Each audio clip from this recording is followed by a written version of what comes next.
बिस्मिल्लाहिर्रहमानिर्रहीम। अस्सलाम वालेकुम स्टूडेंट्स।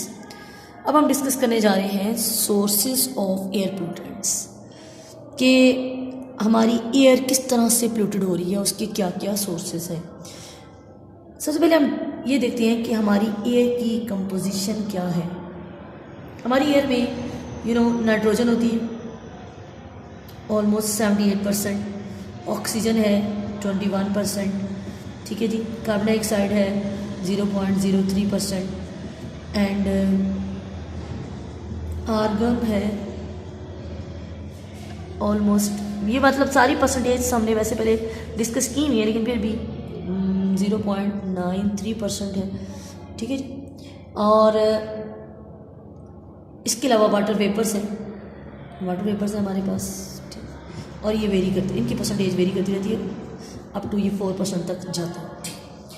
अब हवा में इन सब की एक लिमिटेड कंसंट्रेशन है। ये लिमिटेड कंसंट्रेशन हमारे लिए कोई प्रॉब्लम नहीं करती, लेकिन अगर ये समहाउ इनकी प्रोपोर्शन इंक्रीज हो जाए, if increases,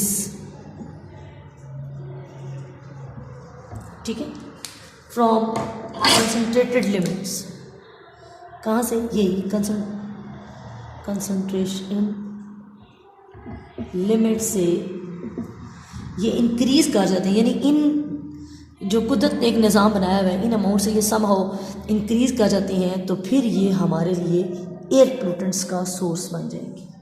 then it will become a source of air pollutants. Let's suppose देखें, इवन अगर हम ऑक्सीजन 21% है, लेकिन अगर ऑक्सीजन की मिकदार किसी तरह से हमारी एटमॉस्फेयर में 21% से कम हो जाती है, तो हम कंबस्टन के प्रोसेस को नहीं रोक सकते, ठीक है। इसी तरह से अगर नाइट्रोजन की मिकदार 78% से कम हो, तो तब भी हम कंबस्टन को नहीं रोक सकते, क्योंकि नाइट्रोजन जो है वो हमारी कंबस्टन के प्रोसेस को रोकने में हेल्प करती है, वरना तो हम एक माचिस की तीली से पूरी दुनिया को जला सकते थे, ठीक है। वाटर वेपर्स भी हमारी हीट को एब्जॉर्ब करने में हेल्प करते हैं, इस तरह से कार्बन डाइऑक्साइड, और ये भी हमारे ग्रीन हाउस गैस है, ये भी ग्रीन हाउस गैस है, ये हमारे ग्लोबल के जो है टेम्परेचर, एवरेज टेम्परेचर को मेंटेन करने में हेल्प करती है। लेकिन अगर कार्बन डाइऑक्साइड की यही मिकदार इससे ज़्यादा हो जाए, तो हमारे लिए ये एक और प्रॉब्लम बन जाएगी, that will call global warming. It means Allah ताला ने जो कंसंट्रेशन लिमिट्स रखी हैं, अगर उनसे इंक्रीज करते हैं, तो फिर ये किसी तरह से हमारे लिए एयर पोल्यूटेंट्स बन जाएंगे, ठीक है। अब हम पढ़ने जा रहे हैं हमारे एयर पोल्यूटेंट के सोर्सेज। तो उसके लिए सबसे पहले हम प्राइमरी पोल्यूटेंट्स को इस ध्यान में रखेंगे। तो स्टूडेंट्स, आपको याद होगा हमने प्राइमरी पोल्यूटेंट्स पढ़े थे। प्राइमरी पोल्यूटेंट्स में सबसे पहले हमारे जो एयर पोल्यूटेंट्स थे वो थे ऑक्साइड्स ऑफ कार्बन। कार्बन के ऑक्साइड्स कौन से हैं जी? Carbon monoxide and carbon dioxide, ये हमारे प्राइमरी पोल्यूटेंट्स थे, ठीक है जी। और ये भी तब अगर इनकी मिकदार एक कंसंट्रेशन लिमिट से इंक्रीज हो, ठीक है जी। इतनी ही तो मिकदार हमारे लिए बेनिफिशिएंट है, इससे ज़्यादा इंक्रीज हो रही है तो फिर हमारे लिए ये प्रॉब्लम करेगी। उसके बाद है कंपाउंड्स ऑफ सल्फर, ये हमारे एयर पोल्यूटेंट के तौर पे एक्ट करते हैं, ठीक है जी। उसके अलावा फिर कंपाउंड्स ऑफ नाइट्रोजन, ये भी हमारे लिए एयर पोल्यूटेंट्स के तौर पे एक्ट करेंगे। हम वन बाय वन इन सबको डिस्कस करते हैं। सबसे पहले बात करते हैं ऑक्साइड्स ऑफ कार्बन के, यानी कि carbon monoxide and carbon dioxide. अगर हमारे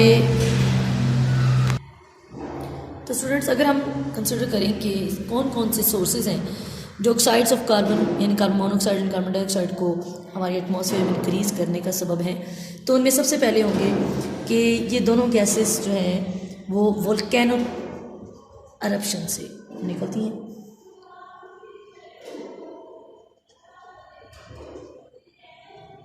ठीक है जी। वोल्केनिक एरप्शन मीन आतिशदान पहाड़ का जो पटना है, वहाँ से ये carbon monoxide and carbon dioxide जो है वो रिलीज होती है, ठीक है। और जाहिर सी बात है, इसके अलावा ऑर्गेनिक मैटर की नेचुरली जो ऑर्गेनिक मैटर की डिकम्पोजिशन होती है, naturally decomposition of organic matter, ठीक है। सेकंड नंबर पे इसकी एयर में, हवा में ज़्यादा मकदार होने की वजह है जी बहुत ज़्यादा फॉसिल फ्यूल्स का जन्म, ठीक है। फॉसिल फ्यूल बर्निंग,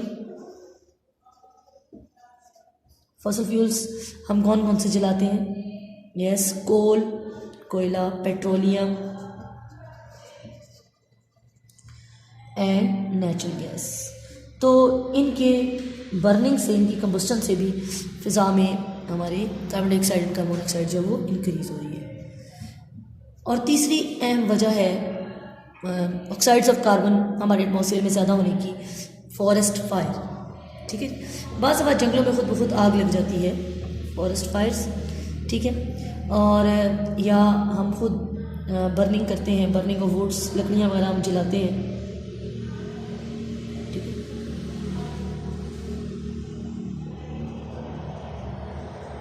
तो इससे भी कार्बन डाइऑक्साइड और कार्बन मोनोऑक्साइड रिलीज़ होती है, ठीक है।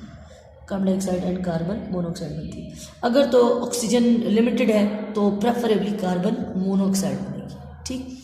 तो ये थे स्टूडेंट्स हमारे सोर्सेस, ऑक्साइड्स के सोर्सेस जो हमारे एयर को पोल्यूट कर रहे हैं, वो किस तरह से कार्बन के ऑक्साइड्स के सोर्सेज हैं और किस तरह से वो हमारी हवा को जो है वो पोल्यूटेड कर रहे हैं, ठीक। अब हम डिस्कस करते हैं कुछ कंपाउंड्स नेक्स्ट।